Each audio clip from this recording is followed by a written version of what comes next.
What is going on, everyone? Episode 69, under the 69, episode 69 of the Patio Slave podcast. No Greg Bergdorf in the house, but we do have Tony and Nate. What's up? Yo, yo. Yeah, I kind of feel bad, right? He's like, you got to bring me back on 69. Well, sorry, Greg, but we had him on, 64? Yep, 5 episodes ago. We'll have him on again. I mean, he's going to listen to this and be bummed. I hope. I hope you're listening, Greg. So if you are listening, you probably already follow us and subscribe, like, share, all that stuff. But if you don't do any of that, check us out at Patio Slave on Instagram, Twitter, patioslavepodcast@gmail.com for the email. Like, share, subscribe on Apple. Even though Apple, deletes episodes, I don't know. Maybe they're shadow banning us. Who knows? But anyway, if you can find us, go for it. Yeah. Follow us, all that stuff. I'll give you some swag. I'll give you some Nate's nerdery. Come on. We need some people. We need actually, some we're due for that. We're actually doing pretty good. Yep. No, we're doing pretty good, though, to be honest. Another humble brag. I feel like we're climbing the charts. I would agree. I think we do a really good job in those spaces. I mean, we put stuff out daily. Check us out on Twitter. We put stuff out there. Check us out on Instagram. We're putting out reels with different, nerdery collectible things that we have from our collection. So check us out on those spots and, hit us up. DM us. Throw out some of your nerdery. We love that stuff. Speaking of we love that stuff, we were a guest on another pod, right? We were. Am I imagining things? No, we were. It came out today. The Itch.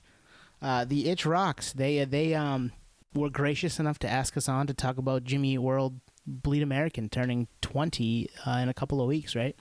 Yeah, that was pretty cool. The Itchy and Scratchy show. No, just kidding. just the Itch. But yeah, they were cool to bring us on. And, when we were doing it, when we were on the air with them, I was thinking, like, this is similar to what it must feel like to be in a scene, coming up at the same time and kind of opening for each other and supporting each other. Because, we cross-promote with them quite a bit. And so when they asked us to come on, I was like, this is actually kind of cool. You know what I mean? Like, this is a phenomenon. The whole podcast thing is a relatively new phenomenon, especially now. I mean, I know it started over a decade ago, but now it's really caught on a new fire, and all of us are following our passion. And, off air, we were talking about, man, we all kind of wish we had done it earlier, but the fact that we're executing on it now is very special. So props to those guys to share the love. Aaron said something, too, that kind of on our I don't know if it hit the air or not yet because we haven't heard it yet, but we complement each other as shows. Like they do a couple different things than we do, and we do a couple different things than they do, but we're all kind of in the same vein. We all love music, and it's something that it's a through line for their friendship, Aaron, Casey, and Dan, and it's a through line for ours too. So it was cool to like talk to people similar in age that do a lot of the same stuff and like a lot of the same stuff that we do, but like a lot of different stuff too, and hear their story behind how they became a podcast. And if you're looking for that episode, the formal name of the podcast is the Itch Rock Podcast. And on socials, they are Itch Rocks, at least on Twitter. It's at Itch Rocks. So if you're looking for it, you're going to find it. So no excuses. And bonus, we're on. So everyone wins. But we had a good time with those guys. And I echo everything that you guys said in terms of a lot of parallels, but enough differences where there's something for everyone. And I think we hit it off with them. And yeah, I was going to give something away from the episode, but I'm going to save it. You got to go listen. Yeah, go listen. Yeah. You got to go listen. Save it. You know what's weird? And I got there's an elephant in the room. Anthony and I are in the same room for the first time since last summer when Nate was home. Yes. So who's the elephant? So where's the elephant? Yeah. Where's the We're both in the backseat. Who the fuck is driving?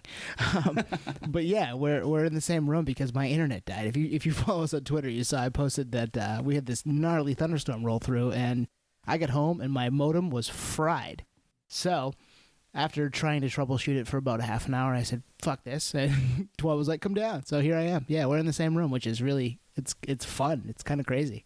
Yeah, I was like, I got a solution, and it's only 20 minutes away. So let's do this. Yeah, good point. And it's actually very cool from my perspective because I feel like it's very JRE, Joe Rogan experience. And I'm like Jamie, and you guys are the talent and the host. You know what I mean? Nate, look that up for us. Yeah, can you? I was going to say, now you got to Google shit for us. You're the new satellite. Yep.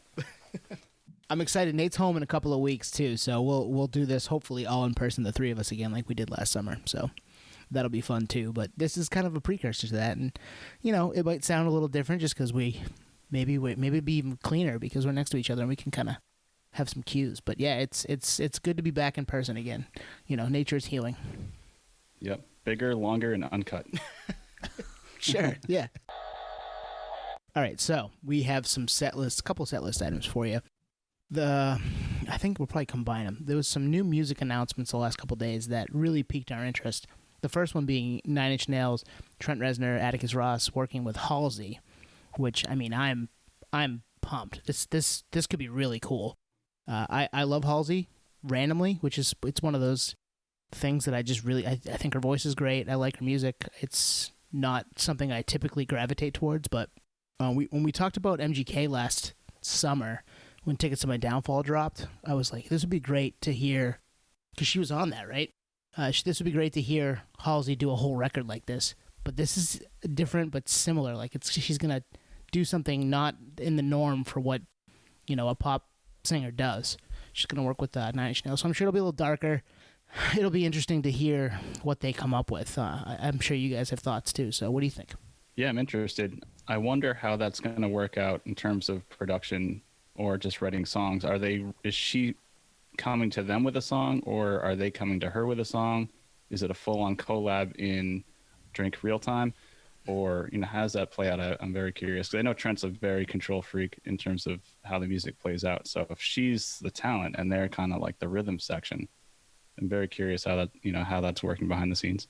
Well, it's funny you say that, because she, to me, has always been an artist that is just, what you see is not really her. You know what I mean? Yeah. She's kind of a product of the machine.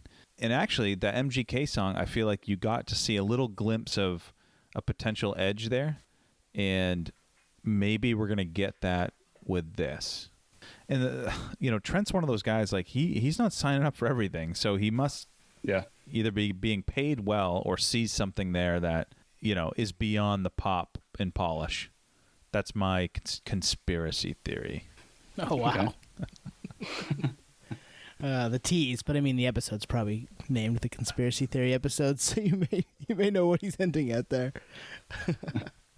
But I will check this out, and it's the kind of thing that I'm thinking about it in real time. Drink. It will probably have some features, and I don't know that. That's just another guess. Like I feel like if they're gonna do this, there's probably gonna be something as they're curating the songs that it's like, you know what, this person has to be involved because they'll fill a gap in the song. Mm-hmm. Hey, that's a good prediction. I know that's the way Trent operates. He did with Teeth, right? I think he was trying to get a certain drum sound. He's like, you know what, I'm not getting it. I'm going to call Dave Grohl. Yeah. I mean, so smart man. calls his friends. Yep. No, I think that's a good call. I think there will be more than just Halsey and Nine Inch Nails as they are currently constituted. We'll get all kinds of different people that want to work with both of those two. And I mean, the sky's the limit. And I think you mentioned this, Twan, a couple weeks ago or last week, I can't remember. And Ryan Sinnott mentioned it on our episode with him, that because of the pandemic, there have been people that are willing to change, what they are a little bit, or work with people that they maybe wouldn't have worked with before. And with the internet being so readily available for most people, excluding myself, it's great to see some genre bending going on, right? Yeah, I've always loved it. I come from the beer industry, so collabs are very prevalent in the beer industry, and it's always been something that everyone really respects. It's kind of the definition of unity, and like, you're good at this, I'm good at that. Let's, combine our powers and put something out that's, tasty or, beautiful in terms of sound for music. So I'm all about it. I've always been all in. I think the collaboration is the coolest thing ever. Instead of competition, like, why don't we just collab and put something out that we both can be super proud of? So I think you might have made a giant prediction, Twan. Kind of want to put money on it. We'll fact check it in a year or something, like we did with the Clutch live stream vinyl pressing that Tone called. Oh yeah, we did. We called that, didn't we? Yep. Well, this will be cut up. It'll be put next to it happening. So good for us. I'm gonna pat ourselves on the back right now. All right, let's take guesses. Will Trent vocally be on this record? Ooh, that's a good question. I'm gonna go no on this, I think.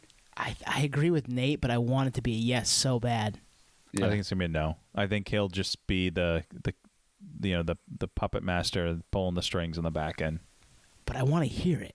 I definitely want to hear that. Hopefully they give us a one-off, maybe like from the recording session, maybe on the deluxe edition down the road or the vinyl for Record Store Day. We get like a 3-song EP of just the two of them. That'd be kind of cool. Yeah, an album worth of B-sides, you mean? Actually, did you call that, Nate? The album worth of B-sides? Yeah. Us nerds will buy it. I think you said. Us nerds will definitely buy it. What was the other one we had? It was Aaron Dessner of The National, right? Who'd been working with Taylor Swift a lot last year. Bon Iver, Justin Vernon also working with Taylor Swift a little bit. They're putting out another album under the name Big Red Machine, which they've done before, I guess. I didn't know this until this week, with a lot of features, Fleet Foxes, Ace Mitchell, and Taylor Swift. So I'm, with what they did last year on Taylor's record, I'm excited to hear this. 2019 Tony probably is like, whatever. But 2021 Tony has evolved, and we'll listen to anything. So yeah, this intrigues me too. Probably not as much as the Halsey and Nine Inch Nails situation, but I'm definitely this is something I'll check out for sure. Is 2021 Tony Pitchfork Tony? He might be. Damn, become what you hate. I don't hate Pitchfork. I'm mostly kidding. So I'm with you. I didn't know that they had an album before this. You sent a link and it had a clip, right? It had yep. Which was largely instrumental, or was it all in? No, there was it was the song with Ace Mitchell. It's called, oh boy, I'll have to look it up. But it was good. It was totally chill, and it fit a relaxing vibe kind of moment thing, which again, I'm mostly on the chaotic side when it comes to music, but there's a time and a place for everything. We talked about that pure noise lo-fi album. Like, I'm here for that too. So I'm all over the map, and I liked what I heard. And at the end of the day, like, when you get really these music brainiacs in a room, like, usually the product's pretty fucking good. Mm-hmm. Yep. Yeah. I mean, see Folklore, right? Yeah. I mean, exactly. No, that flipped my whole situation on its head in terms of Taylor Swift. I didn't dislike her music. I just never gave her the time of day. And now I'm a fan, Seems like they're keeping that legacy going with this, and they've done more than a few songs together, so that's obviously going to permeate between both their respective fan bases for Bon Iver and Taylor Swift. And if they continue that legacy, awesome. They really should just put out a full-on album, just them two, even at this point. That'd be cool. But yeah, I feel like they're best friends. Yeah. They should just get married. Well, and Aaron from The National too. I mean, and we talked about this before we get on. I don't think any of us are huge National fans, but I do like what he's doing with Taylor. So I'm like, okay, maybe I should go back and check that out, because I know Boxer was really big. It's older now, but it was a blind spot for me in the moment. Maybe maybe 2021 Tony likes that. Who knows? Yeah, blind spot for me. I knew that album and maybe the one after that was big in the college radio scene, like massive, like people worshiped them, and even people that I know from heavier music scene are big into The National, which I don't know. Maybe like I said, we said on a previous episode, like maybe the joke's on me. Like 2021 Pitchfork Anthony might be into it. Yeah, for me, they kind of passed. They passed me by a few times as well. But I have a good friend out here. Shout out to Ken. He's a huge National fan. Hi Ken. Hey Ken. And it's always nice Ken to 2012. get. Oh, is that his name? Ken 2012. It's always nice to get something personally recommended, and I do check it out, Tone, just so you know. So it does only happen. when Ken sends it to you. Yeah, Nate has like an algorithm. Is your name if Ken? Yeah. Proceed with checking out. If Tony. Yeah. Revisit in 2 years. Forget about it. I should have wrote it down, bro. I'm sorry. I love it. Also, I got to give you credit. Early on in the podcast days, I would interrupt you like I just did, and you would completely lose your train of thought. And now you're like on it, bro. Like you're just like, screw him. I'm going to plow through my point anyway. I love it. Yeah, I get more clarity now. I don't know what it is. Training for a marathon. Maybe that's it. Maybe I'm okay. more clear-headed. I'm stoked for that. I cannot wait. Which one are you going to run, man? Do you know? Yeah, it's a very gradual process. It's mainly just to challenge myself. I don't know. I'm not going to jump right into a marathon, but it's really just to train in the morning, work during the day, pod at night kind of thing. you guys know I have so much time, so I figured, yeah, you've got a lot of free time. Yeah, what can I do in the morning? So National Bon Iver collabo. I'm here for it. Yeah, interesting stuff to check out. So Nate, what are we going to talk for the main segment? Yeah, this is something I brought to the table. I think everyone not everyone, but a lot of people kind of went down the rabbit hole during COVID with conspiracy theories, just because everyone had so much time. There was so much screen time being home all the time. And conspiracy theories, there's so many of them. Some are coming true, right? UFOs are officially real. Yes. According to the government. Right. So Tom DeLonge was not fucking around that whole time, which is very interesting. So it dawned on me that there must be a lot of conspiracy theories associated with the music industry, whether it's just completely random or something that's been highly publicized. And I figured we could kind of, bring some to the table and hash them out here on the podcast, because some are, the ones I brought are literally, just off the charts. Like no one's ever discussed any of these before that I know of. And we've discussed conspiracy theories a little bit in regards to Ticketmaster and the verified fan thing. So yeah, I wanted to kind of jump on here and chat about that for a little bit. And I'll say these could be, as Nate said, bring your own conspiracy theories. And then they could be, I don't think any of us are going to bring well-known ones, but I brought one that's lesser known that ties to artists we've talked about, which I don't think you know about them. And that's kind of why I could have just positioned it as my own. And You should have. I should have. I just spilled the beans. But I do have one that's kind of my own brainchild, which is probably, well, no teasers. You got anything to add, Tom, before we get into this? I struggle with this, not gonna lie. Full disclosure. Typically, I'm on it and have ideas for most of the things we come up with, but this is one I think I'm gonna have to react to in the moment and hope one hits me. But I'm sure I'll come up with something. That's good though. It's good to not be a conspiracy theorist, because then you lose all your time. You have no time when you do all that stuff. Right. Yeah. I'm fairly well adjusted. I would say. I'm not worried about. I'm not. Old man yells at cloud. I am. I'm not gonna bring Courtney Love was killed by Kurt Cobain. Like, don't worry, we're not doing that tonight. I'm not. Paul McCartney died in 1966. Not gonna do that one. Like, you're not gonna hear the same old tried and true crap that is out there has been out there for years. Stevie Wonder, he's not blind. Like, we won't do that stuff. But those are all true now. Yeah, Stevie Wonder not being blind. I have seen video. Maybe it is true. Now that we say Stevie Wonder, there is like a internet meme that when a photo is not available, people respond with "can't see shit." The Stevie Wonder meme. Wow. That was back in the E-Bombs World days. Oh, yeah. Anyway. Yep. Oh wow, E-Bombs World. I haven't heard that in a really long time. It's awesome. All right, Nate, you brought this to the table. You're starting us off. Okay, sounds good to me. Well, here's one that kind of popped in my head a few weeks ago when I was initially bringing this up to the group text, which is us three, kind of throwing down ideas or just. That's not your group text with Ken? Nope. Yeah. Ken's not as savvy, I guess, in that sense. But yeah, this one kind of just like light bulb moment. You know what I mean? I was just listening to music on the road and thought of this one. They were talking about the Rock and Roll Hall of Fame. The whole Rock and Roll Hall of Fame thing is a little controversial because there's a lot of artists, well-regarded artists, that have not made it in the Rock and Roll Hall of Fame. And it's a system where once you're in, you're able to vote for, all your favorite bands and kind of have a say in how that system works. Or is it? And that's kind of where I'm going with the whole conspiracy theory segment is how does that really work internally? We don't know because we're not part of it. We all know that the music industry is not the cleanest.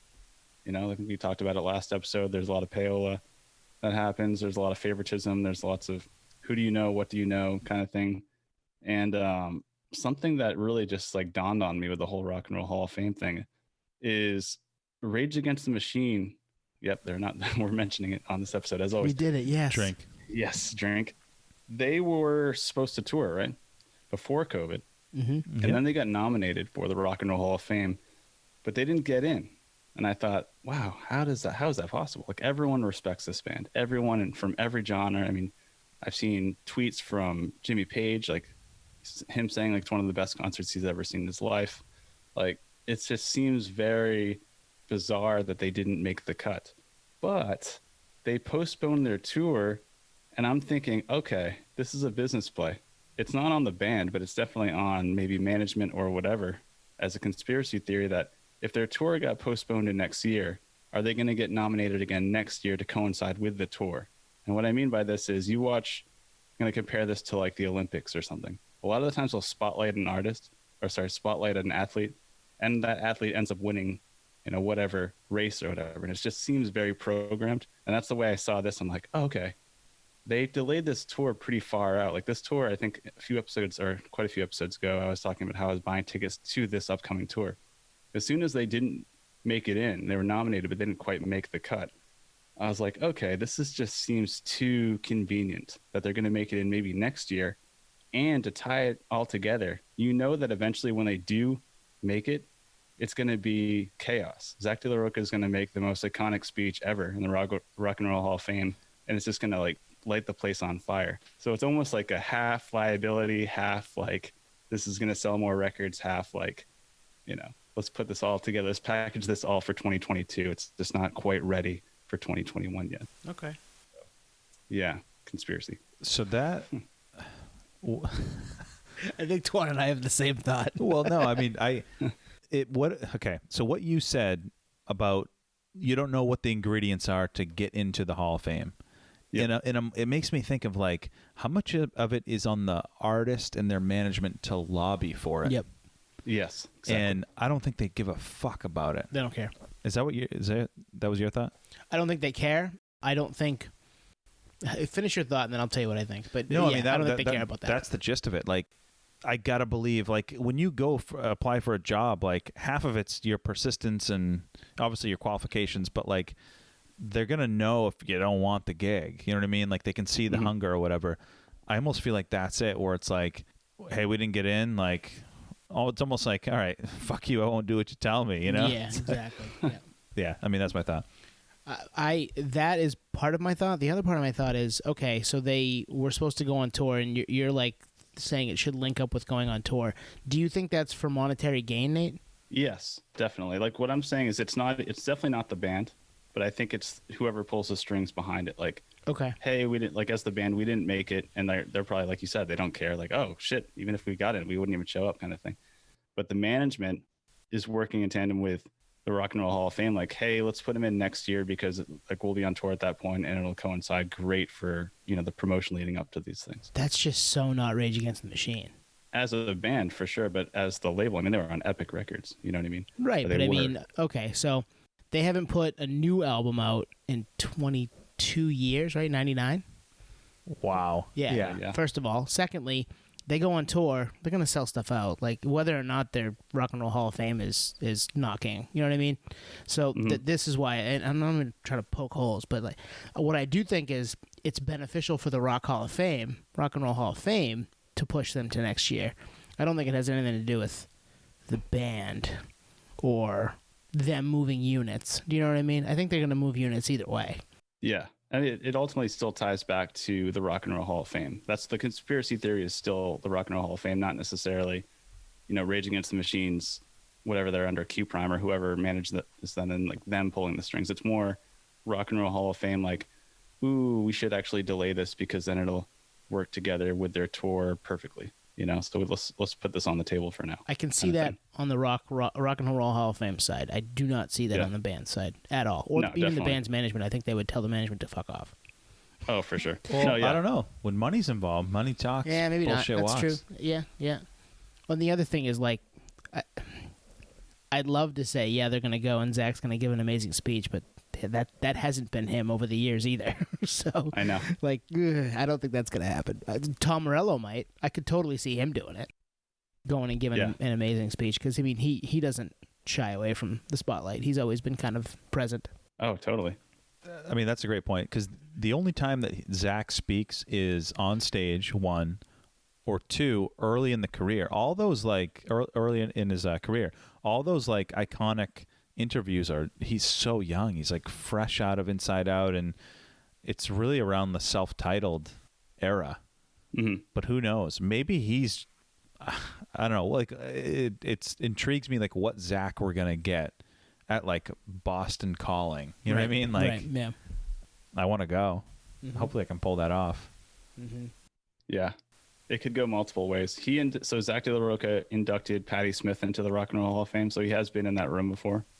Interesting. And that's a little off radar for him to even do that in the first place. He must have a huge admiration for Patti Smith, but to the point where I was thinking, like, if this happens, he's going to make an iconic speech, mainly because of the state of the world. You know what I mean? The amount of transparency and just utter chaos with, you know, the government, not only in this country, but on an international scale, and just so many things that are very obvious that we're seeing, like, okay, a lot of them tying to conspiracy theories, right? Or even things that Rage Against the Machine were talking about as a band in their heyday are kind of coming true now. I just feel like, okay, so if this happens, you know, conspiracy theory aside, and they actually do get inducted, I feel like if Zach does make a speech, he's just gonna go all out and say he inducted Patti Smith. Yeah, I'm surprised that wasn't Bruce. Yeah, interesting. They might have both been there, but yeah. Oh, I'm sure Bruce is there. I mean, yeah, Bruce doesn't shy away from it either. No, but you're right with Tom. Tom would be the vocal one if not Zach, because I mean he has 3 shows on Sirius XM, and he's very active for sure. I mean, the conspiracy in itself is what goes into the whole getting in is a conspiracy of itself. Maybe we'll do a R&R Hall of Fame episode at some point. We talked about it a little bit with the Itch. I don't know if it made it to the podcast, but I mean, they did a whole episode on it too. It's shady. It feels shady to me. I mean, if they were nominated this year, they should have gotten in. Like, what are we talking about here? Like, they're not one of the most influential, iconic hard rock or, you know, adjacent bands ever. They're not in the Rock and Roll Hall of Fame. Like, who the fuck are you kidding? Who is? Like, who's getting in? And right. You know what I mean? I would think they'd be first ballot. And me too. It kind of reminds me of the Grammys. Like, I was listening to the Joe Budden podcast for a while, and he was Grammy nominated, I think, for Pump It Up. So he would get a ballot because he was a nomination. And I think Greg Bergdorf, right? Greg? Yep. Yeah. So, like, I don't know, like, you're giving ballots to people that may or may not be even in tune with music anymore. You know what I mean? So I'm just curious what the formula is for the Hall of Fame. I assume it's a little more structured. I don't know. Who knows? Maybe. I mean, it seems like it's not always on the pulse of what's going on. Right. You know? It's the, like, sometimes it's the Hall of Very Good, sometimes it's not rock and roll at all. So who knows, man? I don't live in a world where Rage Against the Machine wouldn't be a first ballot Hall of Famer. We obviously, if you listen to us and you know, we've talked about them numerous times. They're one of our favorite bands collectively.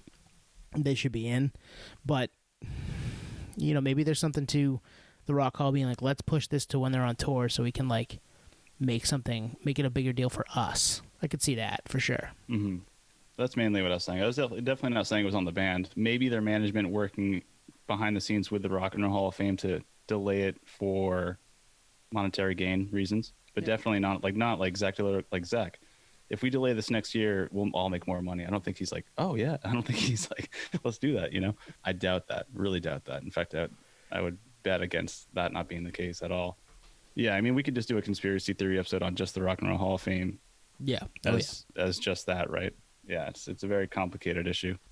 But yeah, that was the first one that came to mind. I know it's a little spread out, but it ultimately comes down to how do these things work, and how the hell, like you said, Tone, was Rage not in the Rock and Roll Hall of Fame? It's like, if you compare it to like the Baseball Hall of Fame, it's like, well, Pete Rose didn't get in. We all know why. Rage Against the Machine didn't get in, but like, there's no reason to it. You know, did they really get outvoted by LL Cool J? Maybe. I mean, who knows? Yeah, I mean, it all depends on who was in that class, and I'd have to look at it. But man, I mean, you'd have to think it would likely be someone that maybe started around the same time. And I'm trying to think of. I'd have to look it up, but well, they've been around for more than 25 years, right? They've been around for closer to 30, right? Yeah, and it's 25 years before you're eligible. Yeah. Yep. So how many years now have they not gotten in? Like, that's weird too. Good start, Nate. I got one. That's good. That's good. You guys excited? So I got one. I'm gonna give a caveat because the conspiracy theory, it's not overly positive, but it's also not a diss. It's more of an observation of what I perceive to be reality. And the other caveat here is I love this artist. I love it. Like he solo artist, has put out 3 albums. The first 2 are great. I mean, truly great for the genre. The third one kind of lost me a little bit. Any guesses on the artist within the last 5-6 years? Give me another hint. 90s OG or?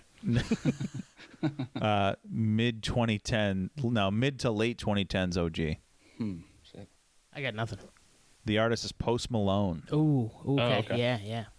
So Post gets a lot of shit, for whatever reason.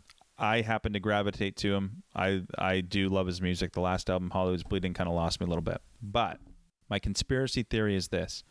He is an industry plant, and not in the typical plant like, hey, I'm a label. I'm looking for a certain type of artist. I'm going to groom them to be a rock star, no pun intended. I'm saying he is a industry plant on steroids, to the point that I don't even know what label he's on, but think of it like a movie where they had a whole movie written and they casted for a specific actor, like a specific role. My theory is that he literally applied for that. They wanted a young, talented, kind of bad boy with an edge. I think Stoney was written. I think he applied for it, and I think it just happened to work for everyone, because I don't think at surface level that you might kind of get that. But do you guys want to react to that, or I have like additional I mean, I have comments to support that theory? I have a thought. Yeah, let's hear it. And it's just Justin Bieber pitched down, because there's that floating around the internet too, right? They do sound sort of the same. Yep. If you listen to some of Bieb's stuff. So, yeah,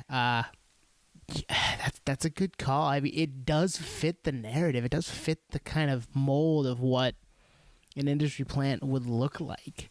Right down to the genre of music that's as big as it has become.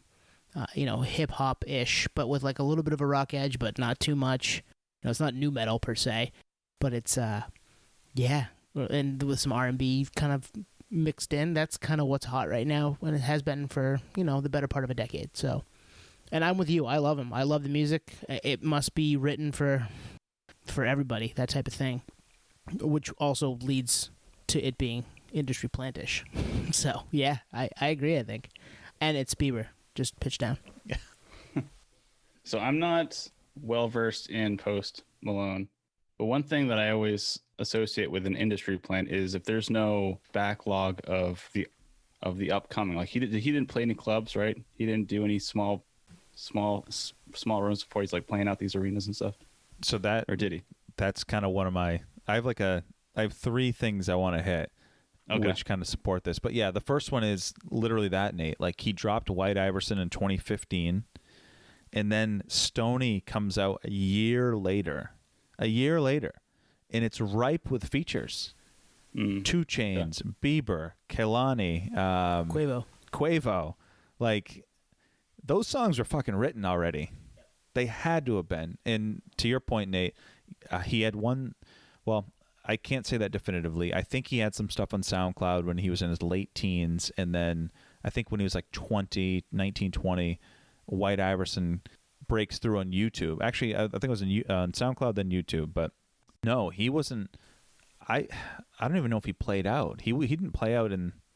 I mean, he came through to Portland in 2016, 2017, supporting Fat Joe. So but before that, was he selling out rooms? I don't think so. Right. Yeah. There's not a ton of like Post Malone played, this tiny little 200 cap room across the country and those types of places. There's not a ton of that. Like Lil Dicky, he did tour. Like he toured. It took a while, but that whole story's chronicled on Dave. But I don't know. He just came to mind. But sorry, Nate. I thought of him too, actually.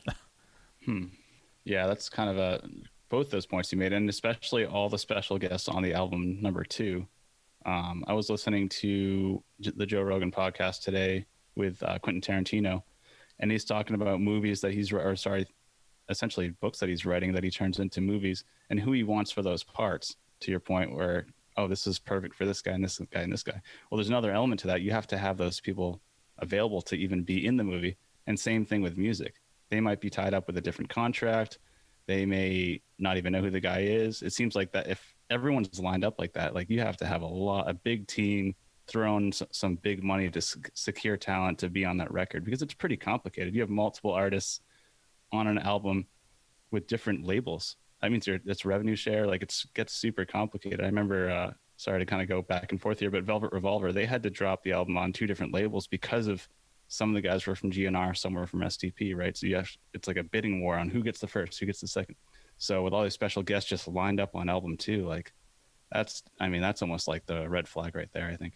Yeah, and like if you kind of dig into his history, I don't know if he was in the band or he tried out for I think they're like kind of a metalcore adjacent band, Crown the Empire. Like he was a guitar player, and obviously he can sing. Like and this isn't meant to be a diss, because I'll be honest with you, if this is true, he's the perfect character for the role. Like he nails it. And there's not many artists in that world that I would wait till midnight on release night to listen to, and he's one of them.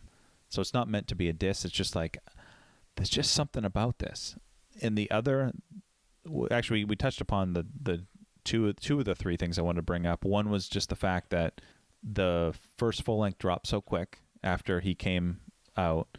2 was the fact that it's ripe with features. But 3 is, I remember catching this like the first time I listened to that first Stoney album, is near the end of the album, he goes, it's like a little interlude. He goes, "Time for a Bud Light break."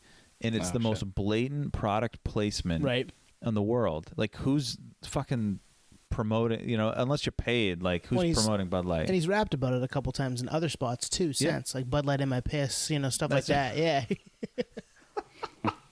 It fits, and I hadn't thought of it that way, and now I'm like, damn, was I just being sold to this whole time? You're drinking Bud Light there. I'm not. I am. You're right. Holy shit, I'm drinking a Bud Light Lime. Wow. Oh man. You win, nerd voyance.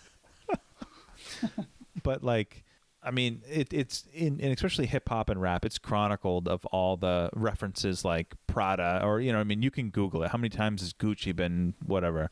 But this is one like that's a little left to center, that there's obviously payola involved, and I don't think he chose that beer. I just don't. I don't know.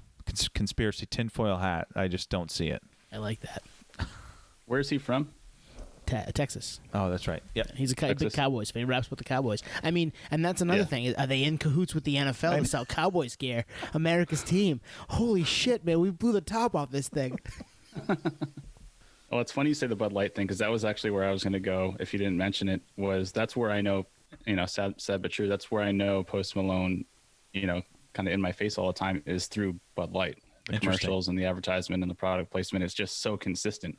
I'm like, man, like Bud Light was like a failing macro beer company in terms of like the younger audience for a very long time. Like people were going craft, or they were going, if any kind of macro, they would go maybe Miller. This is speaking pretty general and subjective, because I don't really like Bud Light, but the movement in terms of young generations picking up beer, well, now it's like not even beer, right? Now it's like seltzer, but was definitely not Bud Light. So when I saw him sporting Bud Light, I'm like, this guy is definitely getting paid, because their stock's going down. They need someone to pump it up. So I could vouch for that all day, just because it doesn't add up, doesn't make sense. Like maybe something that people are like, something that's actually trending, White Claw being the number one right now, So, but yeah, if it's in the songs too, that's just ridiculous. So are you saying that there's another semi hip hop / R&B artist being made in the lab right now that's gonna love White Claw and rap about White Claw, Nate? Not even White Claw. The next thing after White Claw. That's the way it should be done. It should be something that's new and up and coming. Bud Light's a legacy brand, right? Well, that's the reason it was Bud Light, because they were like as you said, that people were going craft. The younger generation's not really drinking it, but I mean, if you've got some money to spend and you want to get your name in songs that are going to get spun everywhere for a long time, not a bad idea. Yeah. And the reality is, like, you can't discount the impact that something like that has. And I actually don't even know who it was. There was a soccer player recently that on his press conference, he had, I think it was Coca-Cola. He took the can or bottle off the counter and the stock dropped. I don't know. not a lot of details there, but I remember seeing the headline like, damn, that's crazy. Well, you hear that stuff like that all the time with product placement or with mentions by somebody huge, like even Taylor Swift. Like she just says something and the stock price goes through the roof for a day or half a day, depending on what the product is. That happens all the time with big names, and we're probably being sold to that way more than we think we are. And I know we're all like way more hypersensitive to it today than we were 15 years ago, but that's definitely happening, and more subtly than we can think of at times, I'm sure. And this might be one of those situations where it was through music that I liked. I'm like, shit, man. I heard a Post Malone song at dinner tonight, too, and I ended up buying Bud Light. Like, what the fuck is happening? Oh, man. I'm not in control. So we don't talk a lot about that scene, but I don't know. Real recognizes real, I guess, and I do love Post Malone. I mean, I've seen him live. I saw him when I was in Australia. I went out of my way to see him. Go check episode 8 for that story. Yeah, I think we talked about that. I think we did. Yeah. Yeah. Or was it Eminem? I can't remember. It might have been both. Oh, it was Eminem. Yeah, that's right. So do we want to jump to Nate or Tone? Do you have one? Nate, you got one? Yeah. No, keep it going. Because eventually I think you're going to come up with something. But here is another reel back to someone we were talking about earlier. I think we've talked about this a little bit, just us three, but I've been thinking about it nonstop because I can't let it go. It just almost kind of bugs me, to be honest. Is Taylor Swift and her autographed CDs that you're seeing in record stores. Anyone that visits record stores, you might see that it's kind of a limited item, limited quantity. You're lucky if you get one. There's a record store here in Encinitas that has them right at the register. It's one per customer kind of thing. And I've almost bought one a few times because I collect autographs.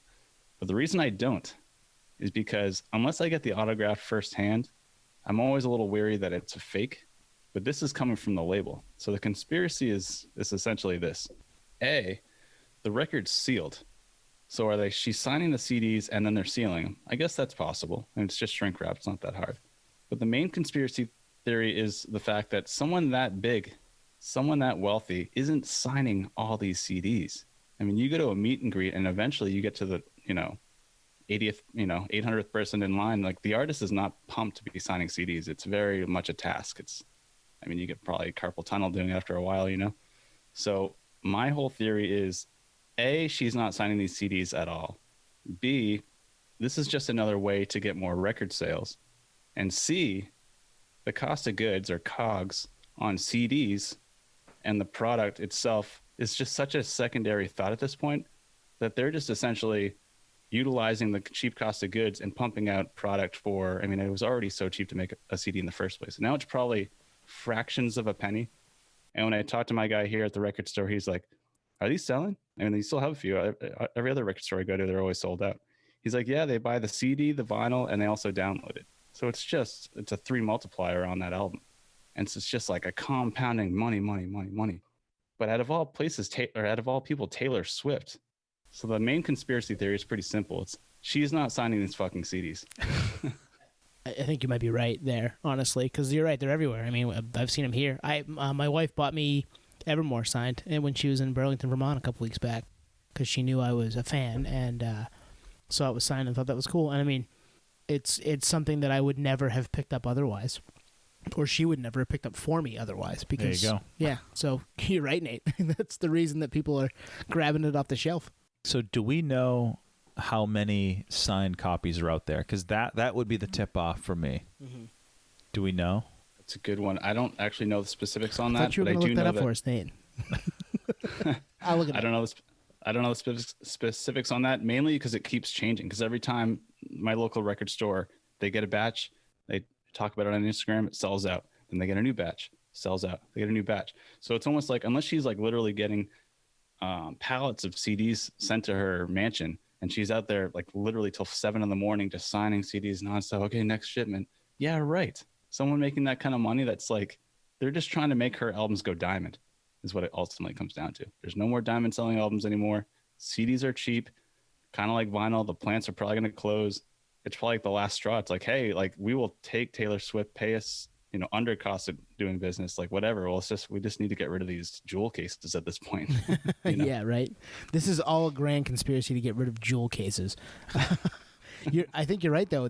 The Diamond album thing is a great call because she's somebody that just wants to be in the news, and for good reason. Streams are up when that happens, money in her pocket when that happens. So for her to be selling CDs that otherwise wouldn't be sold to further get towards a diamond selling record, or even platinum at this point, because that doesn't happen a lot anymore. Right. It would be massive. Like, oh, Taylor Swift's the first, Folklore's the first album to go platinum in such and such years. Like that would make news. And again, oh, I should go listen to Taylor Swift. Like the same thing's going to happen. It's just this snake eating its tail situation. Man, I think that's a great call. That's a good one. And it actually spawned one in my head, so I'm kind of excited. Oh, perfect. So I was thinking in my head what the cutoff would be for her to legitimately sign them. In someone who's in that demand, honestly, the number's low. Like, if there's more than 1,000 of these out there, I don't think she's signing them. And I know, like, to kind of adjacent nerdery here, to bring in, like, sports cards, there's on-card autos, which is rare. But then what they do is they have stickers that they have athletes sign. And you'll notice a lot of them, the artists are signing off of the sticker. Mm-hmm. So if you can get the autograph that's completely contained in the sticker, it's like rare, quote unquote, because they're just literally just putting the Sharpie, blah, blah, blah, next one, blah, blah, next one. You know what I mean? So yeah. I don't know, like, we could probably honestly dissect the autograph to see if you're signing, think about actually sitting in front of 1,000 CDs and signing those. Your arm would be dead. So I don't think she's signing them. There's no way. There's no way. She did put out a statement saying some of these might have cat hair on them, like from her cats, which is total bullshit. Total bullshit. What, you sign them in your house? Like, right. That's not happening. Yeah. I mean, how long would it take you to do one? 10 seconds? Yeah, but if you're doing, these are all over the world, right? So it would take forever.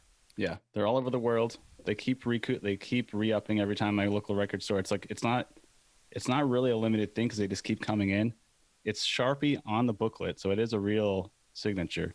But yeah, it literally makes no sense. On top of the fact, the unit price, it's not even high premium. It's like $12.99, like a CD. Right. Yeah, and these started popping up last August too. So for them to not have an exclusivity and number is odd to me. Like one of 2,000. Like, because that's what happens with a lot of this stuff nowadays. Is I got one of 25, I got one of 50, one of 100, whatever, one of 2,500. Like, that makes sense, and it becomes, maybe you sell it for a couple more dollars. But I think this lends credence to Nate's, I want this album to go platinum or diamond, so let's sign in quotation marks as many as we can, get them on the shelves, and people like, my wife grabbed one for me because she thinks she's doing good, And she might have signed some, but not all of them. No way. Yeah. Yeah, there's no certificate of authenticity, and even those are faked all the time, so it's pretty shady. But the fact that my local guy here told me that, like, people just buy it as a, something to pair with the album. Like, they buy it on vinyl, they buy that too, and they download it. So, one customer, you have 3 records sold. To multiply that by millions and millions of fans, I mean, it's just like the album really will probably go diamond at that point. But it's a cheat code, right? It's not real. Who is your guy at the record store? You could say his name. Lou at Lou's Records. Oh, Lou, nice. Yeah, Lou's Records, yes. Your guy. Everyone's got a guy. Yeah, we've all got a guy at the record store. Come on. I mean, we do here at the Potty Slip podcast. I don't know about everybody else. Yeah, so big conspiracy. I'm very curious. I'd almost want to do like a full-on investigation because people are just getting ripped off right now, big time. I mean, yeah. Yes and no. It's not like they're paying, hundreds of dollars for them. They're paying $12 for the CD. They're paying $12 for the CD if the booklet happens to be signed, again in quotation marks. Good, I guess. And maybe it's worth some money down the road. Who knows? I don't know. I think as an autographed collector, it just diminishes the whole hobby. It's like, oh, an autograph doesn't have to be real anymore. It's just her name in Sharpie and anyone can write it. Like, that's not an autograph. What is that? I don't know. It's her name written on a secondary. Yeah, well, I know, like, This is bullshit. For some like autographs, it's like a stamp. You know what I mean? They'll get the autograph, Yeah. they'll stamp it, and then that's just, and it's like at that point, who cares? You know what I Right, mean? right. Yeah. It's not special. No. So did you come up with one, Tom? I do. I have one. And it's similar but different. So Record Store Day, we're all fans of Record Store Day. We go to Record Store Day. We look forward to when the list comes out every spring and fall for either Record Store Day in the spring or the Black Friday version of it, which was clearly a cash grab. I think, and I have no proof, this is just me spitballing, that when we see those lists and they put like one or two of those big band names on there and they're like one of 500, or there's 500 prints of this, 500 pressings of this record, I think that there are ones in there that don't exist to get people to go to the store. What do you think about that? I'm trying to unpack this in my head. So like arbitrarily here, Bruce Springsteen live at MSG, one of this 500 out there. You're saying that they're just headline names to get people to go out that don't exist. Like, I'm excited for the Bruce one. I'm excited for this one. I'm excited for Rolling Stones, whatever. This live show from The Doors. And then you get there, and that Bruce one's just not there. Like, oh, well, I guess I wasn't here early enough. Or you stood in line and the record store you went to didn't have it, which has happened to me before. Maybe they just don't exist, and they're just hype bringers. I feel like that would come out on IG. You know what I mean? Like, Maybe. here's a kind of piggyback to that. Yes. So say Bruce live at MSG or Asbury Park, whatever, 500. There ain't 500 of those. There's fucking 5,000. There's 10,000 Yeah, of those. that could so be two. you think you're special. Yep. Yeah, there's multiple ways this could go. The 10,000 thing, or even just the unlimited limited thing. I mean, Tool Lateralis on wax on vinyl. That is a limited sticker on it, but it's definitely not limited because it's been around forever and they Right. keep pressing it. Right. So limited to what? I guess if you don't actually put a number on it, you're not necessarily lying. It's like the gray area there. But to your point, Tone, yeah, I mean, maybe that's just a way to get people to the store, right? You advertise like, oh, you're already here at this point. I guess I might as well spend some money. So, Or, okay, I'll take it one step further. Maybe to beef the list up, we get band names or bands in there that we've never heard of. Like, we joked, we have an Instagram thread too, just because we're always sending stuff back and forth that's pod related. And the Hard Times put their festival announcement out yesterday, and I looked at it and I was like, I don't know any of these. And then I looked at the dates and I was like, this is gotta be a troll. It's Thanksgiving. And sure enough, I like went to the link, and they were like, oh, this band's putting out 25 years of wet cement. I'm like, this is so bullshit. This is such a troll. And the whole comment section was, I don't know any of these bands.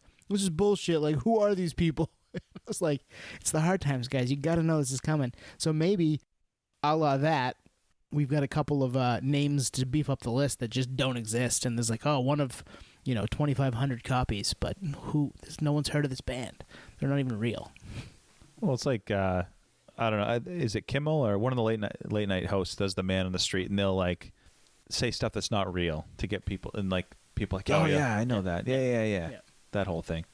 Yeah, I think Record Store Day started as a wholesome get back out to the record stores, buy something, see something cool, get stuff pressed that maybe hadn't seen the light of day in a long time, and it's clearly become capitalist. It's kind of like our festival episode not too long back.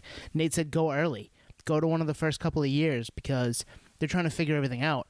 And then, 10 years in, they're corporatized. That's exactly what's happened at Record Store Day. yeah, totally. To the point where this last one was, I think they had like 8 sponsors, like presented by like Tito's Vodka and all these like brands that have nothing to do with music. Yeah, So like, fuck off. Fuck off. And all of that being said, I'm gonna go when the July drop happens. Like I still want stuff. I bought stuff this last time. I'll buy stuff at the next one. There's stuff that I'm always in search of, and if I can get my hands on it, yeah, I'm in. But I definitely think it's this is one of those situations where there's some hype built around it just to get people into the door, and maybe stuff doesn't exist or is never gonna come to your place anyway. I think that's a good one actually. We'll have to Ask your boy Lou's. Yeah. Well, he does give me some insight, and some of that insight is the fact that I ask him for certain records all the time, if we're talking about it on the podcast, or, we talked about them and I want to get it for, promotion or something. And he's like, oh, well, let me look it up. he's like, oh, that's been on back order for 2 years or That's whatever. He kinda has cool. Yeah. all these real-time stats on how long it's going to take to get the record, if it's ever going to come at all. And he's like, yeah, to be honest, he said, I've been in this industry for a while, and the resurgence of vinyl is so strong that even someone like the Beatles is having a hard time getting vinyl pressed. There's just such a backlog and such a demand. And a lot of these record plants, when on the downslope, actually closed up and demolished and threw out all their equipment. So they can't even like start over because the equipment isn't even being manufactured anymore. So the ones that are still going are like one in a few, with the exception of Jack White's thing. So Yep. yeah, it's pretty touchy, the whole vinyl thing. Well, it's like Deftones put out that digital bath picture disc, which is supposedly limited to 8,000. And at our local store, when I went, I mean, they were flush with them, flush. So I'm thinking to myself, well, how many independent record stores are there? How many outlets have this? And it's like, I swear the math wasn't adding up. Like I was like, there's more than 8,000 of these things out there. I think you can still get that today too, and it's been a couple of weeks since that came out. Yeah, unless the stamp's on there, like those. I think we were talking about the Incubus vinyls that I picked up. Like there is like a one of 700 or whatever on there, so that's kind of nice. Whether even there's that's not real with is, this one. yeah. So I mean, all sorts of shady stuff going on.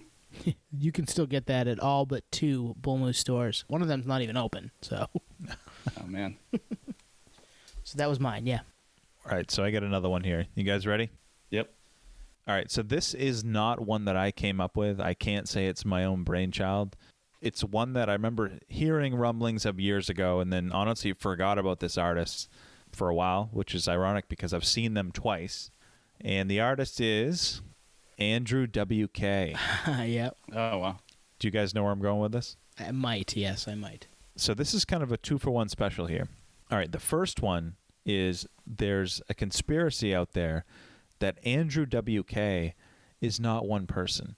Andrew WK does not exist. Andrew WK is a character that people have fulfilled throughout the course of mankind.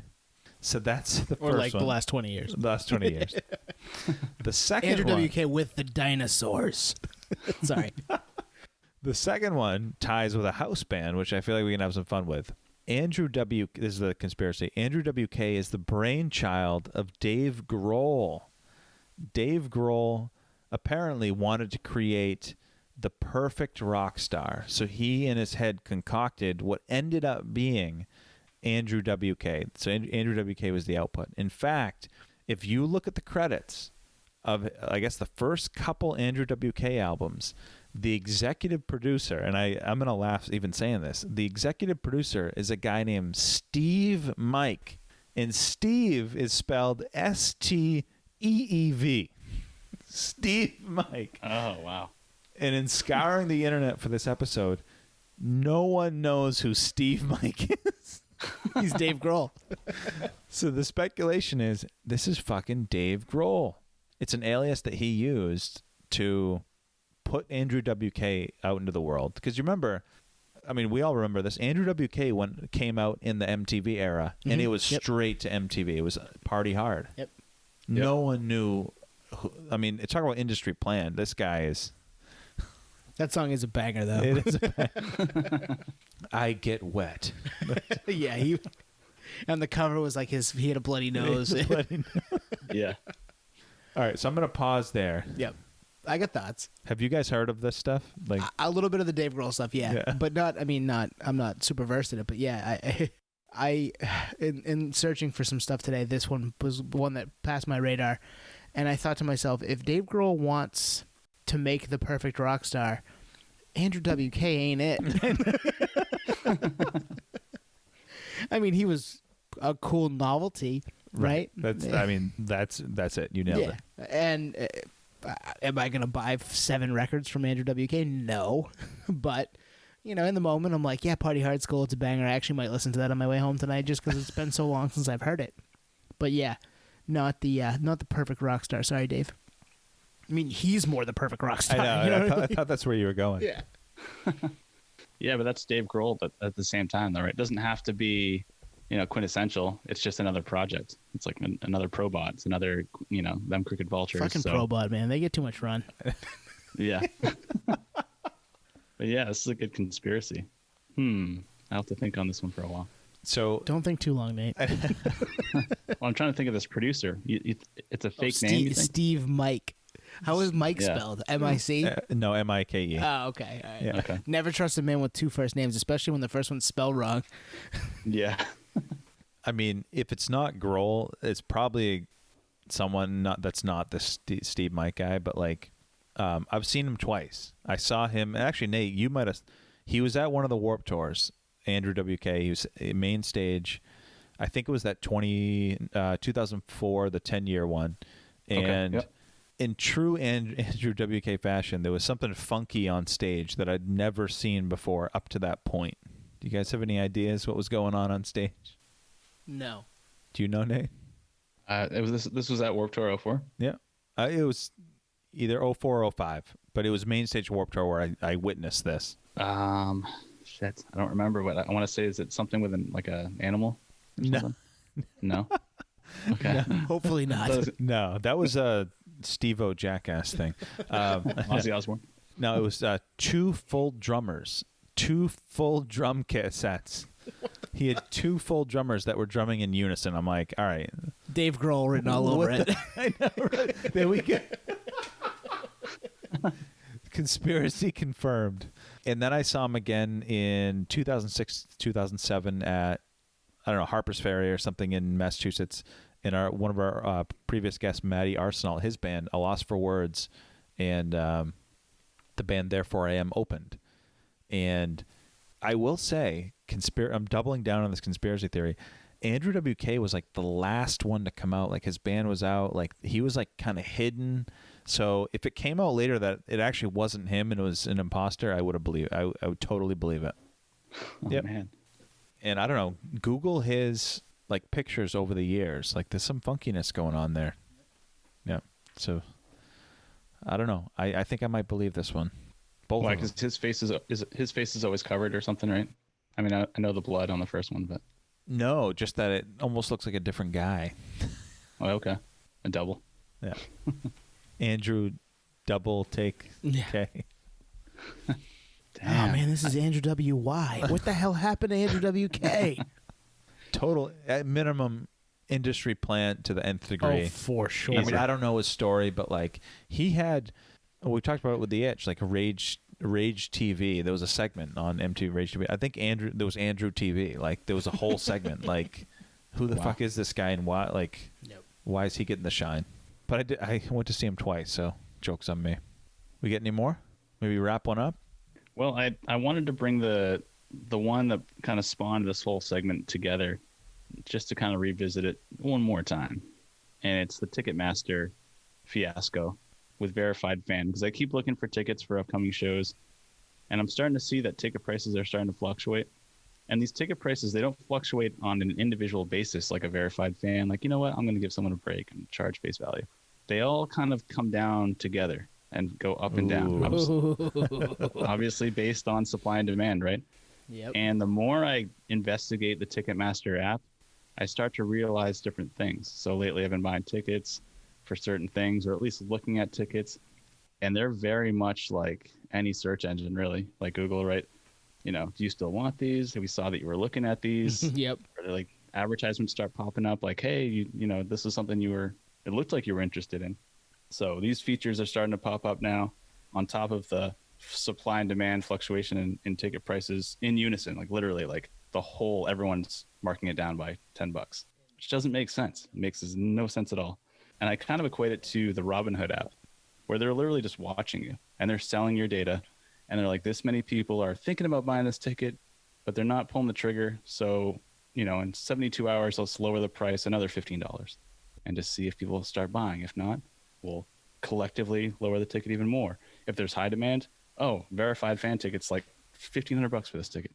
Yeah, right. You know, so I think what Ticketmaster is ultimately doing is just taking advantage of the situation and kind of reel it back to the whole conspiracy thing with big business. Everyone knows that, you know, tying it back to the pandemic, they all call it the plandemic, right? Because people on the top in big business have kind of had the heads up before this all happened and were planning accordingly. And this kind of fits into that, just because they've used all this downtime to put new infrastructure into their whole system and roll out this new Ticketmaster app, the verified thing, whether it's real or not. We all kind of know that it's not. And just going above and beyond in terms of capacity for the said shows. Now virtual. Now you get a virtual ticket on top of the capacity. So like they're tripling their capacity numbers in venue. So yeah, just to reel it back to Ticketmaster, they're the ultimate conspiracy theory because everything they're doing is just shady, but also very obvious if you're paying attention. And if you're on the app, you'll start to see these things I'm talking about. Yeah, I mean, if the in unison thing is real, like if that's not just like a conspiracy of its own, if that's real, then yeah, it's. I think that exposes it, and I think you'd have to be a real nerd to pick that up, which I think you are, Nate. So kudos to you. But like, I think for me, what this highlights is like data is king, which we all know. But all these companies have you in segments. It's like, who's on the cusp of buying, who's just browsing, who do we need to put the full court press on?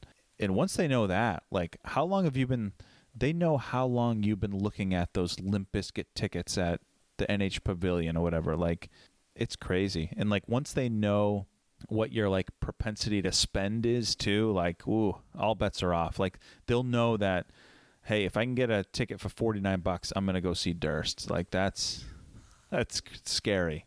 Or like they know your spending habits. Yeah. Okay, this person, if it's a band they've said they've liked or band they've paid for tickets for in the past, let's make sure they get that pre-sale email. Oh, yeah. That type of thing. Or let's hit them, hey, tickets go on sale at 10 a.m., 2 hours before. And then again at 10 a.m. You get they're on sale now. Like, why aren't you buying them yet? So, yeah, Ticketmaster, among others, it's not just them, but they've been gaming that system for a very long time. And bringing it back to this, Nate, it's what we started talking about a couple episodes back, probably 7 or 8 episodes back. This is totally what's happening. They own all those verified seats that were bought, put on their marketplace, and then able to fluctuate prices. Like, the price was set. It was $49.99 or whatever, $49 even, and now we own it. We bought it, sold it back to ourselves, putting it on for, these seats are the good ones. They're $1,700. These seats are the bad ones. They're $300, as they did with MGK, right? So it makes me sick, especially when it's something that like you never had a chance to buy a ticket for to begin with.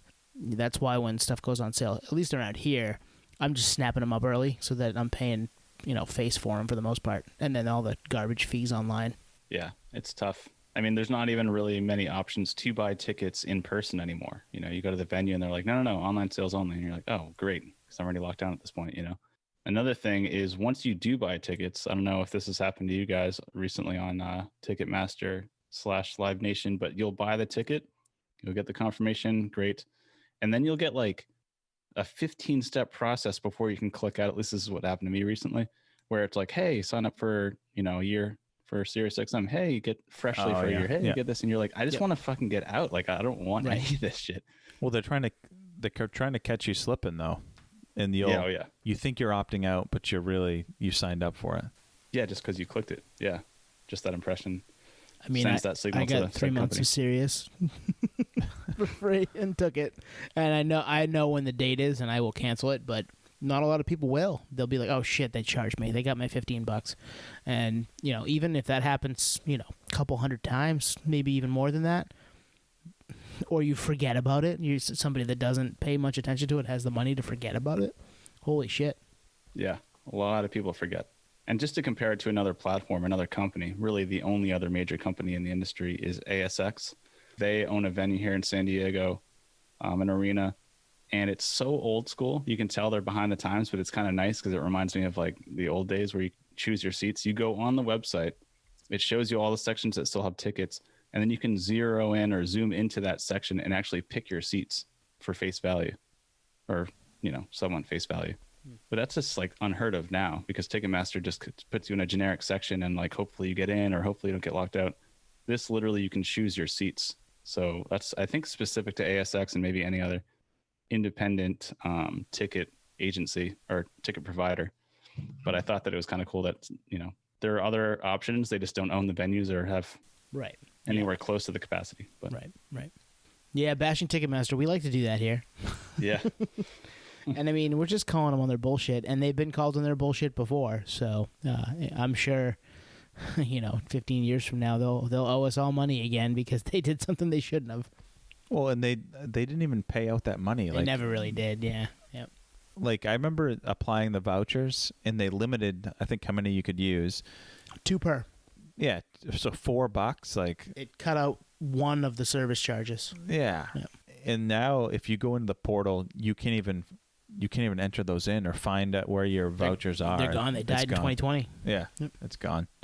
And then the free shows were all out of state. It's like, okay, what are we doing? Yeah. Yep. Yep.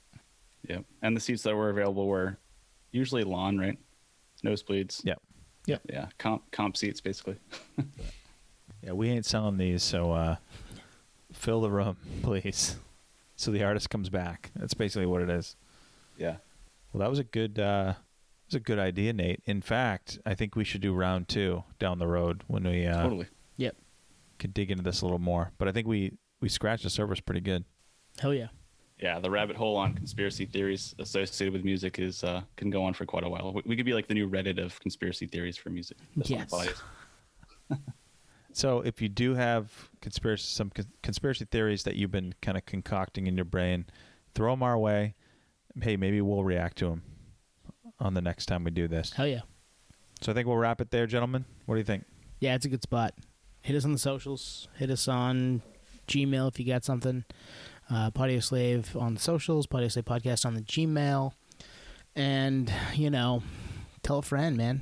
Or anybody that's listening. Tell somebody that you know that likes music. If you like listening to us, that they may like checking it out too. We've always got something kind of different, I hope, for you to listen to. Whether it be our takes on what's going on in the music world or stuff like this where we've kind of come up with some random nerdery in our own heads and we want to spill the beans to you guys. So, yeah, tell a friend. Yeah. And raise your hand if you hate Ticketmaster. Yeah, right. Cheers, everyone. See you, everyone. We'll see you next week. Peace, potheads. Peace.